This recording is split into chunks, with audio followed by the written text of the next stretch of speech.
கிறிஸ்துவுக்குள் அன்பான தேவ ஜனங்களே, மீண்டுமா இயேசு கிறிஸ்துவின் நாமத்தினால Christ search international YouTube channel ஊழியத்துக்கு உங்களை நான் வரவேற்கிறேன். என்னோடு கூட இந்த தேவனுடைய வார்த்தையை கேட்டு நீங்கள் பயனடைவீங்க என்று நான் தேவனுக்குள்ள நம்புகிறேன்.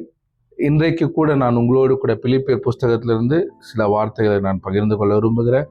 கண்களை மூடி நம்ம ஜெபம் பண்ணுவோமாக. எங்களை அதிகமாக நேசிக்கிற நல்ல தகப்பனே, இந்த வேளையில இந்த வார்த்தையினால ஆண்டவரே கேட்கிற ஒவ்வொருவரும் ஆண்டவரே தொடப்படுவார்களாக. அவருடைய வாழ்க்கையில் ஆஸ்வாதம் உண்டாவதாக, நன்மை உண்டாவதாக. வார்த்தை எங்க வாழ்க்கையை மாற்றவும் ஆண்டவரே, எங்க வாழ்க்கையில் அற்புதங்களை செய்யவும் உடைய வார்த்தை திறனுள்ளதா இருக்கிறதுக்காய் நன்றி சுவாமி.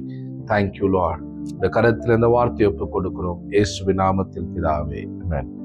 இன்றைக்கு கூட உங்களோடு கூட நான் பிலிப்பியர் புஸ்தகத்திலிருந்து கர்த்தருடைய வார்த்தையை நான் பகிர்ந்து கொள்ள விரும்புகிறேன். பிலிப்பியர் 4வது அதிகாரம் 16வது வசனம். நான் தெசலோனிக்கேயில் இருந்த போதும் என் குறைச்சலை நீங்கும்படி நீங்கள் 200 தனம் அனுப்பினீர்கள். உபகாரத்தை நான் நாடாமல் உங்கள் கணக்குக்கு பலன் பெருகும்படியே நாடுகிறேன். எல்லாம் எனக்கு கிடைத்தது, பரிபூர்ணமும் உண்டாயிருக்கிறது. உங்களால் அனுப்பப்பட்டவைகளை சுகந்த வாசனையும் தேவனுக்கு பிரியமான உகந்த பலியுமாக எப்போப்பிரியத்துவின் கையிலே வர பெற்றுக்கொண்டபடியால் நான் திருப்தி அடைந்திருக்கிறேன். என் தேவன் தம்முடைய ஐஸ்வர்யத்தின்படி உங்கள் குறைவுகளை கிறிஸ்து இயேசுக்குள் மகிமையிலே நிறைவாக்குவார். இந்த வசனத்திலிருந்து நான் என்ன உங்களோடு கூட சொல்ல விரும்புகிறேன்னா, அப்போஸ்தலனாகிய பவுலுடைய வாழ்க்கையை நீங்க பார்த்தீங்கன்னா, அவர் ரட்சிக்கப்படுறதுக்கு முன்னாடி சபையை துன்படுத்தினவர், சபைக்கு விரோதமா நின்றவர், அவர் யூத கலாச்சாரத்தில் வளர்க்கப்பட்டவர், வேதத்தை அவர் நன்றாய் அறிந்திருந்த மனுஷர். அப்படிப்பட்டவர் ரட்சிக்கப்பட்ட பிறகு அவருக்கு வந்த உபத்திரம் பார்த்தீங்கன்னா, எவ்வளோ உபத்திரம் வந்துச்சு, எவ்வளோ பாடுகள் வந்துச்சு. அதன் நடுவில் தேவன் அற்புதமான காரியங்களை அவர் வாழ்க்கையில செய்தாரு. அப்போஸ்தலனாகிய பவுல் ஒரு தடவை அவர் பிரசங்கம் பண்ணி கொண்டு இருக்கும்போது அந்த ஊர் ஜனங்கள்லாம் சேர்ந்து என்ன பண்றாங்க, கல்லெறிந்து அவரு செத்து போனார் என்று நினைத்து புறப்பட்டு போனார்கள் என்று பைபிள் சொல்லுது. ஆனா கொஞ்ச நேரம் விட்டு அவர் அப்படியே எழுந்து நடந்து போனார் என்றும் வேதம் சொல்லுது. அப்போ அவர் சுவிசேஷத்தினால சாவுக்கு ஏதுவான செத்துட்டாருன்னு தான் பைபிள் சொல்லுது. செத்த அவருக்கு தேவன் மீண்டுமா என்ன பண்றாரு, உயிரை கொடுத்து அவரை பிழைக்க வைக்கிறாரு. இன்னொரு இடத்துல பாக்குறோம், அவர் பிரசங்கம் பண்ணும்போது ஒருத்தன் மேல இருந்து கீழே விழுந்து செத்து போறான். இவர் போய் அங்க அவனை ஜபித்த போது அவன் உயிரோட எழுந்து இருக்கிறான். இன்னொரு டைம் அவர் படகு சேதத்தினால ஒரு தீவுக்குள்ள போகும்போது அங்க ஒரு பாம்பு கடிச்சு எல்லாரும் நினைக்கிறாங்க இந்த மனுஷன் செத்துருவாருன்னு. ஆனா ஆண்டவர் அந்த இடத்துல அவருடைய ஜீவனை பாதுகாக்கிறாரு. ஏன் இதை நான் சொல்றேன்னா, அப்போஸ்தலனாகிய பவுலுடைய வாழ்க்கையில செத்தவர்களையும் உயிரோட எழுப்பக்கூடிய அளவுக்கு வல்லமையும் அற்புதங்களும் அவருடைய ஊழியத்துல இருந்தாலும், ஆண்டவர் அவர் மூலமா எவ்வளவு காரியங்களை செய்தாலும் அவர் சொல்றாரு, எனக்கு குறைச்சல்கள் இருந்தது, நான் தாழ்ந்திருக்கவும் கற்றுக்கொண்டேன், நான் வாழ்ந்திருக்கவும் கற்றுக்கொண்டேன். அப்போ ஒரு மனுஷனுடைய வாழ்க்கையில குறைவுகள், தேவைகள், பிரச்சனைகள் வரும்போது அந்த இடத்துல தேவன் அவங்க வாழ்க்கையில போதுமானவரா இருக்கிறாரு. ஏன்னா அதுதான் இங்க நம்ம பாக்குறோம், தேவனுடைய மகிமையின் ஐஸ்வர்யம். பவுல் அதான் எழுதுறாரு, என்னுடைய திறன்ல இருந்து நான் உனக்கு உதவி செய்யறது இல்ல, உன் குறைச்சல் நீங்குவதற்கு என்னுடைய திறன் அல்ல, என்னுடைய கெப்பாசிட்டி இல்ல, நான் நம்புகிற, நான் வணங்குகிற என் தேவனாகிய கிறிஸ்துவின் மகிமையின் ஐஸ்வர்யத்தின்படி உன் குறைச்சல்கள் அவர் நீக்க போதுமானவரா இருக்கிறார் சொல்றாரு. So I want to bring that wherever the need is there, எங்கெல்லாம் தேவை இருக்கோ அந்த இடத்துல தேவன் போதுமானவரா இருக்கிறாரு. உங்க வாழ்க்கையில ஒரு தேவை வருதுன்னா அந்த இடத்துல அந்த தேவையை சந்திக்கிறவர் உங்களுக்காக இருக்கிறார் என்றத நீங்க மறந்துடாதீங்க. நீங்க அந்த தேவைக்குள்ள போறதுக்கு முன்னாடியே அந்த தேவையில உங்களுக்கான பதிலை உங்களுக்காக வைத்திருக்கிறவர், நீங்க நம்புகிற தேவன் உங்க குறைச்சலை நீக்கும்படி உங்களுக்காக அவர் கிரியை செய்கிறவரா இருக்கிறாரு.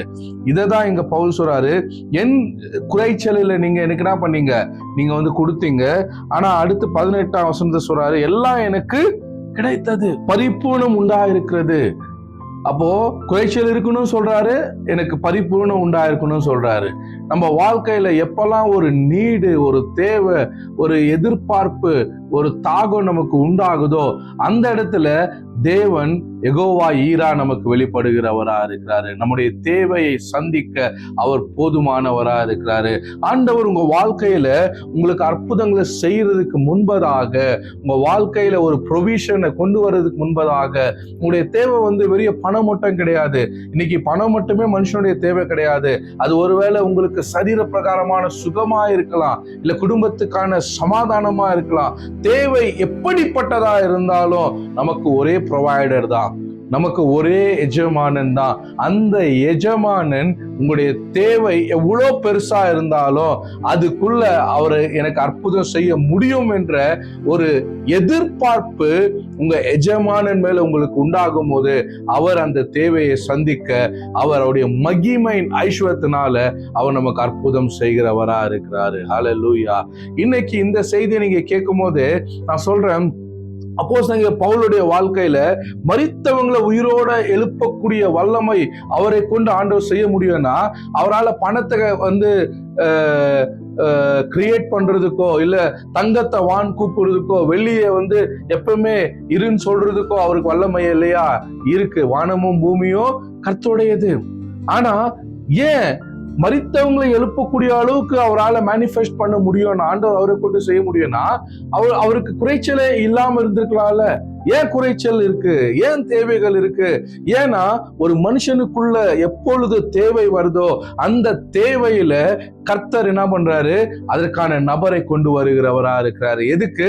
அந்த இடத்துல தேவன் அவர் அந்த மனுஷனுடைய தேவையில கர்த்தர் தான் ரிசோர்ஸ் என்பதை அந்த இடத்துல கர்த்தர் என்ன பண்றாரு?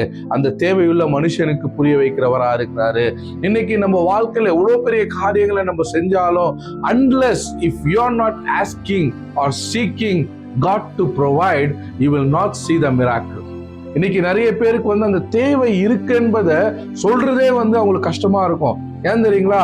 அவங்களுக்குள்ள இருக்கிறதான நான் என்ற பெருமை. சில நேரங்கள்ல அதனாலதான் பைபிள் சொல்லுது, பெருமை உள்ளவனுக்கு கர்த்தர் என்ன பண்றாரு? எதிர்த்து நிற்கிறாரு. தாழ்மை உள்ளவனுக்கு ஆண்டவர் கிருபை அளிக்கிறாரு. எனக்கு ஒரு தேவை இருக்கு, இந்த தேவையில நான் கடவுளை கூப்பிட விரும்புறேன், இந்த தேவையில கடவுள் எனக்கு உதவி செய்வாரு, அவர் மாத்திரமே என் சூழ்நிலையை மாற்ற முடியும் என்று ஒரு மனுஷன் கடவுள்கிட்ட போறது கூட ஒரு தாழ்மையா தான் இருக்கு. அப்படி தாழ்ந்த சிந்தையோடு கர்த்தர் எனக்கு உதவுவார், அவர் என் குறைச்சல்களை நீக்குவார், அவரால முடியும், அவருடைய மகிமையின் ஐஸ்வர்யம் எனக்கு தேவைகளை சந்திக்கும் என்று நீங்க நினைக்கும் போது ஆண்டவர் என்ன பண்றாரு? உன்னுடைய தேவைக்குள்ள அவருடைய மகிமையின் ஐஸ்வர்யத்தை அவர் கொண்டு வருகிறவரா இருக்கிறாரு. அப்போ ஒரு அற்புதம் நடக்கிறதுக்கு முன்பதாக அங்க ஒரு தேவையை ஆண்டவர் என்ன பண்றாரு? அனுமதிக்கிறவரா இருக்கிறாரு. ஏன் அந்த தேவை ஆண்டவர் அனுமதிக்கிறாரு? அந்த தேவை வருகிறதுனால, ஒரு மனுஷனுக்கு ஒரு தேவை வர்றதுனால ரெண்டு சைடும் ஆண்டவர் என்ன பண்றாரு? கிரியை செய்கிறவரா இருக்கிறாரு. அதை கொண்டு எந்த மனுஷனை கொண்டு தேவன் அந்த தேவையை சந்திக்க வேண்டும் என்று நினைக்கிறாரோ அந்த மனுஷனுக்கும் ஆண்டவர் என்ன பண்றாரு? கர்த்தர் தான் எனக்கு ரிசோர்ஸ், எனக்கு கொடுக்கப்பட்டதெல்லாம் இது தேவனுடையது என்ற ஒரு உணர்வை கொடுக்கிறாரு. அதே நேரத்துல இந்த தேவையுள்ள மனுஷனுக்கும் என்னுடைய திறமையினால, என்னுடைய பலனால இதை என்னால செஞ்சிருக்க முடியாது, இதை எனக்கு கர்த்தர் தான் கொடுத்தார் என்ற அந்த ஒரு திருப்தியை, நன்றி அந்த மனுஷன் அறிந்து கொள்ளும்படிக்கு ஆண்டவர் சூப்பர் நேச்சுரலா அவனுடைய தேவைகளை சந்திக்கிறவரா இருக்கிறாரு. ஹல்லேலூயா. அதனாலதான் இங்க பவுல் சொல்றாரு, எனக்கு குறைச்சல் உண்டாயிருக்கு, எனக்கு தேவை இருக்கு, அதனால நீங்க எனக்கு கொடுக்கும், நீங்க கொடுத்ததுனால உங்களுக்கு நாளைக்கு ஒரு பிரச்சனை வரும்போது நான் பாஸ்டருக்கு நான் தசமபாகம் கொடுத்தேனே, இல்ல பாஸ்டருக்கு நான் அவருடைய தேவையில எல்லாம் நான் உதவி செஞ்சேனே, இன்னைக்கு எனக்கு ஒரு தேவை, நான் போய் யார்கிட்ட கேட்கிறேன்? சர்ச்சில் கேட்கிறேன், இல்ல பாஸ்டர் கிட்ட கேட்கிறேன். அது நீங்க கேட்கறது தப்பு கிடையாது, ஆனா அவங்க உங்களுடைய ரிசோர்ஸ் கிடையாது. நீங்க நன்மை செய்யறதான அந்த ஜனங்க கிட்ட இருந்து உங்களுக்கு ரிசோர்ஸ் வரணும்னு எதிர்பார்க்க தேவையில்ல. உலகத்துல இருக்கிறவன் தான் அப்படி செய்வான், நான் உனக்கு இதை செஞ்சேன், நீ எனக்கு என்ன செஞ்சேன்னு கேட்பான். ஆனா ஒரு கிறிஸ்துவர்கள் நம்ம எதை செஞ்சாலும் அதான் இயேசுவின் நாமத்துல ஒருத்தருக்கு நீங்க செய்யும் போது அந்த இடத்துல உங்களுக்கு ஒரு குறைவுகள் வரும்போது நீங்க செஞ்ச நபர் உங்களுக்கு செய்யறாங்களோ இல்லையோ, ஆனா தேவன் தம்முடைய மகிமையின் ஐஸ்வர்யத்தினால உங்களுடைய குறைச்சலை நிறைவாக்க அவர் அற்புதம் செய்கிறவரா இருக்கிறார். ஹல்லேலூயா. இன்னைக்கு நான் அதை போல்டா சொல்ல முடியும். அதனாலதான் அப்போஸ்தலன் பவுலும் சொல்றாரு, உனக்கு குறைச்சல் வரும்போது, உனக்கு தேவை வரும்போது என்னுடைய பேங்க் அக்கௌண்ட்ல இருந்து நான் உனக்கு எடுத்து கொடுக்க போறது இல்ல, என்னுடைய சாமர்த்தியத்தில இருந்து நான் உனக்கு உதவி செய்ய போறது இல்ல, என்னுடைய தேவன் அவருடைய மகிமையின் ஐஸ்வர்யத்திலிருந்து உனக்கு அற்புதத்தை செய்வார் என்பதை நான் தைரியமா சொல்ல முடியும் சொல்லி அப்போஸ்தலன் பவுல் சொல்றாரு. அப்ப இன்னைக்கு கூட நீங்க இயேசுவின் நாமத்தினால நீங்க கர்த்தருக்காக எதை கொடுத்தாலும், எதை விதைச்சாலும், அது உங்களுடைய நேரமா இருக்கட்டும், பணமா இருக்கட்டும், இல்ல சரீர பிரகாரமான உதவியா இருக்கட்டும், இல்ல நீங்க ஒரு மனுஷனுடைய வாழ்க்கையை நீங்க கட்டுகிறதா இருக்கட்டும், எதை நீங்க செஞ்சாலும் கர்த்தருக்காக நீங்க செஞ்சிருப்பீங்கன்னா நான் இன்னைக்கு தைரியமா சொல்ல முடியும், என் தேவன் தம்முடைய மகிமையின் ஐஸ்வர்யத்தினால உன் குறைவுகளை அவர் நிறைவாக்குகிறவரா இருக்கிறார். ஹல்லேலூயா. இன்னைக்கு நான் சொல்றத நான் மகிழ்ச்சி அடைகிறேன். ஆண்டவர் ஒரு தேவையை அவர் என்ன பண்றாரு, அங்க ஒரு உண்டாக்குகிறவரா இருக்கிறாரு. அந்த தேவையை அனுமதிக்கிறவரா இருக்கிறாரு. ஏன் தெரியுமா? அதுல அவர் தான் யெகோவா ஈரா, அவர் தான் எல் ஷடாவாய் அந்த இடத்துல கிரியை செய்ய வேண்டும் என்று விரும்புகிறவரா இருக்கிறாரு. இன்னைக்கு நம்முடைய திறன் நம்முடைய தேவையை சந்திக்க முடியாது. நம்முடைய தாளந்து கூட, நம்முடைய திறன் கூட, நம்முடைய கெப்பாசிட்டி கூட சில நேரத்துல என்ன ஆகும், அது இவ்வளவுதான் என்று நம்ம நினைப்போம். ஏன்னா நம்முடைய கெப்பாசிட்டி நம்முடைய பேக்ரவுண்டை வச்சுதான் நம்ம யோசிப்போம். நம்முடைய கெப்பாசிட்டி நம்முடைய அறிவை வச்சுதான் நம்ம யோசிப்போம். நம்முடைய கெப்பாசிட்டி நம்ம கூட இருக்க நட்புகளை வச்சுதான் யோசிப்போம். ஆனா கர்த்தர் அப்படி யோசிக்கிறவர் இல்ல. உன்னை சிருஷ்டித்தவர், உன்னை உண்டாக்கினவர், உனக்குள்ள இருக்கிற கெப்பாசிட்டி என்ன என்று அவருக்கு தான் தெரியும். அந்த கெப்பாசிட்டியில நீ அவரை தேடும் போது, உன்னுடைய குறைவுகள்ல அவர் வேண்டும் என்று நீங்க அழைக்கும் போது, அவரிடத்துல நீங்க தாழ்த்தி நீங்க தான் எனக்கு செய்ய முடியும்பான்னு சொல்லும் போது, அவர் உன் கெப்பாசிட்டியில அவர் அற்புதத்தை செய்கிறவரா இருக்கிறார். ஹல்லேலூயா. அந்த கெப்பாசிட்டி அது என்னுடைய திறன்ல இல்ல, அவருடைய மகிமையின் ஐஸ்வர்யத்துல இருக்கு. அதான் பவுல் சொல்றாரு, என்னுடைய பேங்க் அக்கௌண்ட்ல இருந்து இல்ல, என் கணக்குல பெருக்கம் உண்டாகணும்னா அதை நான் என்ன பண்றேன், இன்னொருத்தவங்களுக்கு நான் விதைக்கிறவங்களா இருக்கிறேன். இன்னொருத்தவங்களுக்கு நான் செய்கிற எல்லாமே அவங்களுடைய கணக்குல பெனிஃபிட் சேருதோ இல்லையோ, என்னுடைய கணக்குல, என்னுடைய பரலோகத்தின் கணக்குல அது கூடுகிறதா இருக்கிறது. ஹல்லேலூயா. இன்னைக்கு ஒரு எக்ஸாம்பிள் நான் சொல்லணும்னா, எலியாவை நம்ம பார்க்கிறோம். 1 ராஜாக்கள் புஸ்தகத்துல 4வது வசனம், அந்த ஆற்றின் தண்ணீரை குடிப்பாய், அங்கே உன்னை போஷிக்க காகங்களுக்கு கட்டளையிடுவேன் என்றார். அவன் போய் கர்த்தருடைய வார்த்தையின்படியே யோர்தானுக்கு நேரே இருக்கிற கிரித் ஆற்றண்டையிலே தங்கியிருந்தான். காகங்கள் அவனுக்கு விடியற் காலத்தில் அப்பமும் இறைச்சியும், சாயங்காலத்தில் அப்பமும் இறைச்சியும் கொண்டு வந்தது. தாகத்திற்காக அந்த ஆற்றின் தண்ணீரை குடித்தான். தேசத்தில் மழை பெய்யாதபடியினாலே சில நாட்களுக்கு முன்பு அந்த ஆறு வற்றி போயிற்று. இங்க ஒரு ஸ்டோரிய பாக்குறோம். இஸ்ரவேல்ல பஞ்சம் உண்டாகுது. அப்போ எலியா தேவனுடைய தீர்க்கதரிசி ஆண்டவர் சொல்றாரு, உனக்கு உன்னை போஷிக்கிறதுக்கு நான் ஒரு பிளான் வச்சிருக்கிறேன். நீ என்ன பண்ணு, கீரையாத் ஆற்றங்கரையில போ, அங்க உனக்கு குடிக்கிறதுக்கு தண்ணி இருக்கு. உன் டைமுக்கு நான் ஒருத்தரை அப்பாயின்ட் பண்ணியிருக்கிறேன். அவங்க என்ன பண்ணுவாங்க, உனக்கு டைமுக்கு உனக்கு மார்னிங் பிரேக்ஃபாஸ்ட், லஞ்ச், டின்னரை கொண்டு வருவாங்க. உனக்கு சாப்பாடு திருப்தியா இருக்கும். தேசத்துல பஞ்சம் இருக்கும், ஆனாலும் நீ திருப்தியா இருப்ப. ஏன்னா நான் உனக்கு யெகோவா ஈரா இருக்கிறேன்னு சொல்லி ஆண்டவர் எலியா பிளான் கொடுக்குறாரு. அவரை போஷிக்கிற ஒரு பிளானை கொடுக்குறாரு. எலியா கர்த்தர் சொன்ன வார்த்தையின்படியே போறாரு. அங்க அவர் தங்கி இருக்கிறாரு. அவருக்கு சாப்பாடு வருது, காகம் கொண்டு வருது, தண்ணீரை குடிக்கிறாரு. ஒரு நாள் அந்த தண்ணி வத்தி போகுது. இந்த தண்ணி வத்தி போகும்போது ஒரு தேவையை எலியாக்கு ஆண்டவர் உண்டாக்குறாரு. எலியாக்கு இப்போ தண்ணி தேவை, சாப்பாடு தேவை. இந்த தேவை அவருக்கு கிரியேட் ஆகுறதுக்கு முன்னால வரைக்கும் அவருக்கு என்ன இல்லை, நெக்ஸ்ட் என்ன பண்ணணுன்ற ஐடியாவே கிடையாது. ஆனா அவருக்கு ஒரு தேவை வரும்போது இப்போ ஆண்டவர் என்ன பண்றாரு, அவருக்கு முன்பாக வராரு. சொல்றாரு, எலியாவே நீ எழுந்து என்ன பண்ணு, சாரபாத் விதவையின் வீட்டுக்கு போன்றாரு. அதுதான் நம்ம 9வது வசனத்துல பாக்குறோம். நீ எழுந்து சீதோனுக்கு அடுத்து சாரபாத் ஊருக்கு போய் அங்கே தங்கியிரு, உன்னை பராமரிக்கும்படி அங்கே இருக்கிற ஒரு விதவைக்கு கட்டளையிட்டேன் என்றாரு. அப்ப இங்க ஆண்டவர் சொல்றாரு, சாரபாத் விதவை கிட்ட போ, அங்க உன்னை போஷிக்கிறதுக்கு நான் ஒரு பர்சனை ரெடி பண்ணியிருக்கிறேன்னு சொல்றாரு. இது வரைக்கும் காக்கா சாப்பாடு கொடுத்தது, இப்போ எலியாக்கு ஒரு தேவை உண்டாகுது. என்ன சாப்பாடு?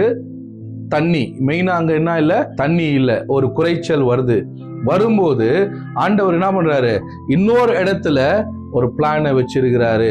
அப்போ எலியா நினைக்கலாம், நான் ஜெபம் பண்ணும் போது வானத்துல இருந்து அக்கினி இறங்கி வந்தது, நான் ஜெபம் பண்ணும் போது மழை தேசத்துல வராதபடி நின்று போச்சு, அதே போல நானு ஜெபம் பண்ணும் போது ஆண்டவர் என்ன பண்ணாரு, பெரிய பெரிய அற்புதங்களை செஞ்சாரு. இப்ப நான் ஜெபம் பண்ணாக்கா அந்த கிரியத் ஆற்றங்கரையில திருப்பி என்ன பண்ண முடியும், தண்ணிய கொண்டு வர முடியும் இல்லையா? ஆனா அவர் அதை செய்யல. அவருடைய தேவை வரும்போது, அவருக்கு ஒரு தேவை வரும்போது ஆண்டவர் இன்னொருத்தவங்களுடைய வாழ்க்கைக்கான ப்ரொவிஷன் என்ன பண்றாரு, பிளான் பண்றவரா இருக்கிறாரு. ஏன்னாக்கா இங்க நம்ம பாக்குறோம் இந்த ஸ்டோரியில, எலியா கர்த்தர் சொன்ன வார்த்தையின்படியே எழுந்து சாரபாத் ஊருக்கு போகும்போது அங்க ஒரு விதவையை பாக்குறாரு. அந்த விதவைக்கு நான் கட்டளையிட்டேன்னு சொல்லிட்டாரு ஆண்டவர். ஆனா அந்த விதவையுடைய ஸ்டோரியை பாத்தீங்கன்னா, அவங்க கிட்ட கொஞ்சம் மாவும் கொஞ்சம் எண்ணெயும் தான் இருக்கு. அவங்க அதை சாப்பிட்டு செத்து போலான்ற பிளான்ல இருக்கிறாங்க. அவங்க கிட்ட போய் ஆண்டவர் அனுப்புறாரு, இவருக்கு ஒரு தேவையை கிரியேட் பண்றாரு. அதே நேரத்துல ஏற்கனவே தேவையில சாக வேண்டிய ஒரு நபர்கிட்ட ஆண்டவர் அனுப்புறாரு. அனுப்பும் போது இங்க எலியா பாக்குறாரு. அவர் சொல்றாரு, நீ உன் வீட்டுல என்ன இருக்கோ அதுல நீ சுடுற முதல் ஆடையில முதல் ரொட்டி என்ன பண்ணு, எனக்கு கொண்டு வான்னு சொல்றாரு. எனக்கு கொண்டு நீ கொடுன்னு சொல்றாரு. ஒரு தேவை எப்போ ஒரு மனுஷனுக்கு உண்டாகுதோ அந்த தேவையில கர்த்தர் அவருடைய மகிமையின் ஐஸ்வர்யத்துல அவர் செய்வார் என்பதில் அவர் உண்மை உள்ளவரா இருக்கிறாரு. ஏன்னா அவர் தான் மாஸ்டர், அவர் தான் எஜமானன். எஜமானன் என்ன பண்றாரு, அவருடைய நேரத்துல அவர் செய்ய வேண்டிய இடத்துல அவர் செய்ய வேண்டிய நபர் மூலமா அவர் செய்ய போதுமானவரா இருக்கிறாரு. நம்ம செய்ய வேண்டியது என்ன, அவருடைய சத்தத்துக்கு கீழ்ப்படுகிறது. இங்க எலியா கூட விதையை பார்த்து சொல்றாரு, உனக்கு குறைச்சல் இருக்கு, வீட்டுல மாவு இல்ல, எண்ணெய் இல்ல, தேசத்துல பஞ்சம், நீ சாகணும்ன்ற பிளான்ல இருக்கிற. ஆனா நான் உனக்கு சொல்றேன், இந்த தேசத்துல மழை பெய்யும் வரைக்கும் உன் வீட்டுல அப்பமும் எண்ணெயும் குறையாதபடிக்கு எனக்கு கர்த்தருடைய ஜீவனை கொண்டு நான் உனக்கு சொல்றேன், உன்கிட்ட இருக்கிறத நீ என்கிட்ட கொண்டு வான்னு சொல்றாரு. அப்போ ஆண்டவர் ஒரு அற்புதத்தை செய்யறதுக்கு முன்னாடி அங்க அற்புதம் செய்யக்கூடிய என்ன திறன் வேணும் என்பது ஆண்டவர் அங்க பாக்குறவரா இருக்கிறாரு. 3 வருஷம் மழை இல்லைன்றது அங்க ஒரு தேவை. இந்த வீட்டுல பஞ்சம் இருக்கிறது உண்மை. அந்த விதவைக்கும் அந்த பிள்ளைகளுக்கும் சாப்பாடு இல்லாம அவங்க சாவக்கூடிய நிலைமையில இருக்கிறாங்கன்றதும் அது ரியாலிட்டி, அது உண்மை. ஆனா அந்த தேவையில இந்த அம்மா இயேசு கர்த்தர் தேவன் அந்த இடத்துல எலியா சொன்ன வார்த்தைய செய்வார் என்ற ஒரு எதிர்பார்ப்பு, ஒரு தேடுதல், ஒரு கீழ்ப்படிதல் அந்த விதவைக்கு வரும்போது பைபிள் சொல்லுது, அந்த தீர்க்கதரிசி சொன்னபடியே அவங்க என்ன பண்ணாங்க, அந்த ரொட்டியை சுட்டு கொண்டு கொடுத்த உடனேயே அந்த வீட்டுல மாவும் எண்ணெயும் மழை பெய்யும் அளவும், அந்த தேசத்துல மழை பெய்யும் அளவும் எப்பொழுதும் மாவும் எண்ணெயும் நிரம்பும்படி சூப்பர் நேச்சுரல் ஒரு மேனிஃபெஸ்டேஷன் உண்டாச்சு. இன்னைக்கு உங்க தேவை ஒண்ணு வருதா, நீங்க கவலைப்படாதீங்க.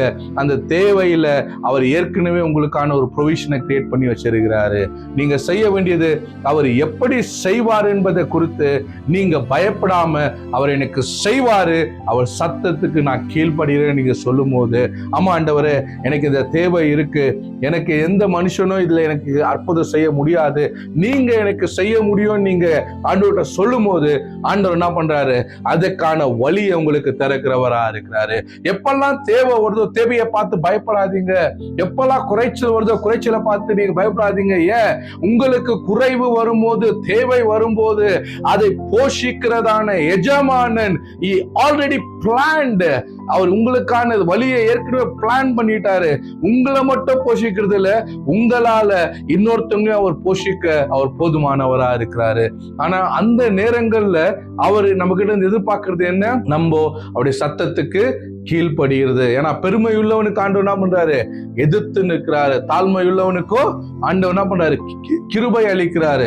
எலியா சொல்லியிருக்கலாம், நான்லாம் எந்த விதவை வீட்டுக்கும் நான் போக முடியாது ஆண்டவரே, நான் இங்கேயே உட்காந்து நான் ஊழியக்காரன், வானத்துல இருந்து அக்கினியை நீங்க என் மூலமா நீங்க கொண்டு வந்தீங்க, நான் செஞ்ச அற்புதங்கள்லாம் எவ்வளவு பெரிய விஷயம், ஒரு சாதாரண விதவை வீட்டை போய் நான் சாப்பாட்டுக்காக நிக்க முடியாதுன்னு அவர் சொல்லியிருக்கலாம். ஆனா அவர் அப்படி சொல்ல, கர்த்தர் சொன்னதுக்கு அவ்வளோ பெரிய தேவனுடைய மனுஷன் என்ன பண்ணாரு?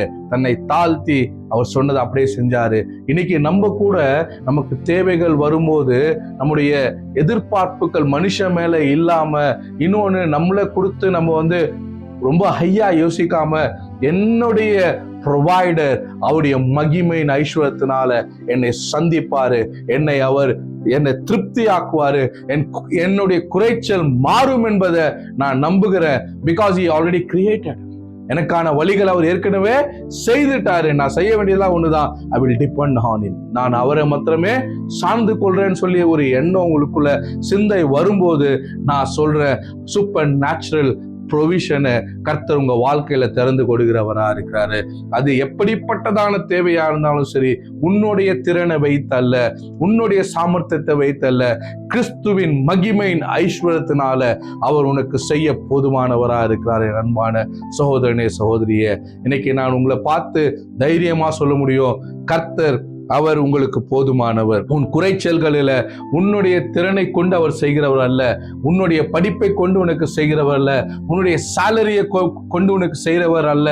அதையும் தாண்டி கிறிஸ்துவின் மகிமையின் ஐஸ்வர்யம், உன்னை அவர் உருவாக்கினவர், உன்னை எப்படி உன்னை திருப்தியாக்க வேண்டும் என்று அவருக்கு தெரியும். அவரை நீங்க நம்பும் போது, உங்க பெருமையிலிருந்து நீங்க வெளியே வந்து உங்களை தாழ்த்தும் போது, கர்த்தர் பெரிய வாசல்களை உங்களுக்காய் திறக்கிறவரா இருக்கிறாரு. அற்புதங்கள் உங்க வாழ்க்கையில அது அவர் பெரிய காரியங்களை செய்கிறத நீங்களே கண்டு ஆச்சரியப்படுவீங்க. காஸ்பல் புஸ்தகத்துல இயேசு கிறிஸ்து 5000 பேருக்கு என்ன பண்றாரு? பிரசங்கம் பண்றாரு. பிரசங்கம் பண்ணும்போது அந்த இடத்துல நிறைய பேர் சொல்லுவாங்க, அந்த சின்ன பையன் கொண்டு வந்ததான மீனும் அந்த அப்பம் தான் என்ன பண்ணுச்சு? அற்புதத்தை செய்தது என்று சொல்லி. இன்னும் சில பேர் சொல்லுவாங்க, அங்க இருந்ததான இயேசு சுவாமி என்ன பண்ணாரு? அதை வாங்கி அற்புதத்தை செய்தானு. அதெல்லாம் உண்மைதான். ஆனா அதை விட ஒரு பெரிய விஷயம் என்ன தெரியுங்களா? அங்க இருந்ததான மனுஷனுடைய பசிதான். அங்க ஒரு தேவை இருந்துச்சு. என்ன? 5000 பேருக்கும் மேலான ஜனங்களுக்குள்ள 3 நாள் பிரசங்கத்தை கேட்டு அவங்களுக்கு ஒரு தேவை இருந்துச்சு. என்ன? சரீரத்துக்கு தேவையான உணவு. இயேசு அந்த தேவையை கண்டு கொண்டாரு. அந்த தேவை சந்திக்கப்படுறதுக்கு அங்க எப்படி அவர் சந்திச்சாரு? அந்த தேவை, அந்த ஒரு தாகம், ஜனங்களுக்கு பசிக்குதுன்ற அந்த தேவை இருந்ததுனால அங்க என்ன இருந்துச்சோ அதை வைத்து ஆண்டவர் போதுமானதை அங்க சிருஷ்டித்தாரு. இன்னைக்கு உங்க வாழ்க்கையில கையில என்ன இல்லைன்றதை குறித்து யோசிக்காதீங்க. உங்க தேவை பெருசா இருக்கேன்னு பார்த்து பயப்படாதீங்க. உங்க கையில என்ன இருக்கோ அதை நீங்க எடுத்து ஸ்தோத்திரம் பண்ணி பாருங்க. உங்க தேவை 5000 பேருக்கும் மேலானதா இருந்தாலும் அந்த இடத்துல தேவன் சூப்பர் நேச்சுரலா எகோவா ஈர் அவர் உங்களுக்கு அற்புதத்தை செய்கிறவரா இருக்கிறார். அல்லேலூயா. இந்த பையனுடைய கையில இருந்த இந்த பிரேக்ஃபாஸ்ட் என்ன பண்ணுச்சு? அந்த இடத்துல இருந்ததான 5000க்கும் மேலான ஜனங்களை திருப்தியாய் போஷித்தது. 12 கூட நிறைய அவங்க என்ன பண்ணாங்க? அதுல இருந்து அவங்க எடுத்து சேவ் பண்ணாங்கன்னு சொல்லி பைபிள்ல பாக்குறோம். எப்படியா இது நம்ம யோசிச்சு பாருங்க.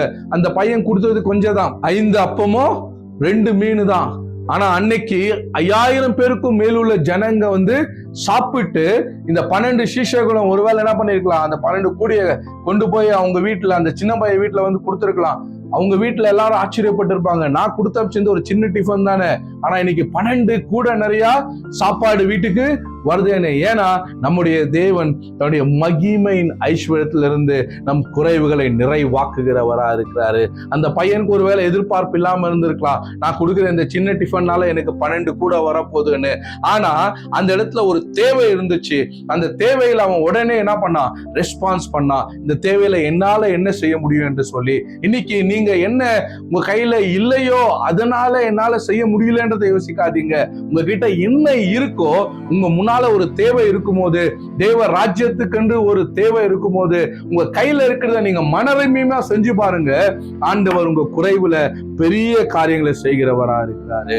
அந்த பையனுக்கு நடந்த அற்புதத்தை போலவே உங்க வாழ்க்கையில் ஆண்டவர் செய்கிறவரா இருக்கிறாரு. கர்த்தர் தாமே இந்த கிறிஸ்துமஸ் சீசன்ல, இந்த டிசம்பர் மாதத்துல உங்களுக்கு என்ன குறைச்சல் இருந்தாலும் அவருடைய மகிமை ஐஸ்வரத்தினால கர்த்தர் நிறைவாக்குவார் என்று சொல்லி உங்களை நான் பிளஸ் பண்ணி உங்களை நான் ஆஸ்வதிக்கிறேன். இயேசுவின் நாமத்தினால ஆமென்.